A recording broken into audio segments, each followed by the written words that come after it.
Finally today, the State Department released its annual Trafficking in Persons report.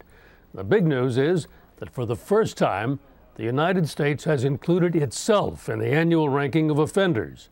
The report also clarifies the major forms of human trafficking, from forced labor to sex trafficking.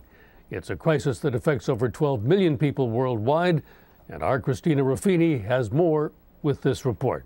Take a look.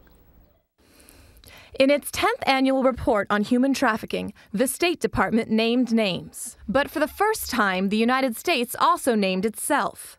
For the first time ever, we are also reporting on the United States of America because we believe it is important to keep the spotlight on ourselves.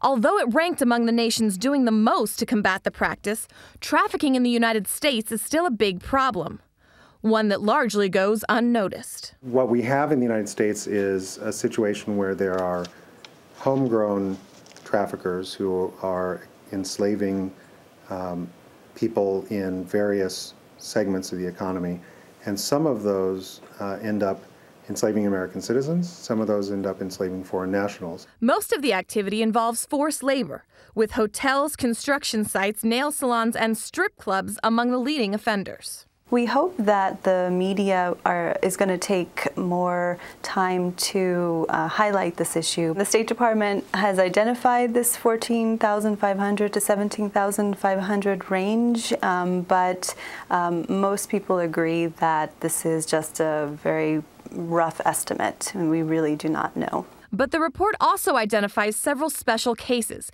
including Haiti, where the demolished government infrastructure made orphaned and displaced children especially vulnerable to human smuggling operations. With about 500,000 children who are now orphaned or who are victims of the earthquake itself in Port-au-Prince, you can imagine that these children are very vulnerable to being put into more exploitive situations. But even in nations with strong, stable governments, violators are hard to find and even harder to prosecute, with the global conviction rate of identified cases just under 9%. What we don't necessarily see yet is the decrease in victims. Last year, it was estimated that about 12.3 million men, women, and children fell victim to human trafficking, making it one of the largest criminal enterprises in the world, second only to drugs and arms trade.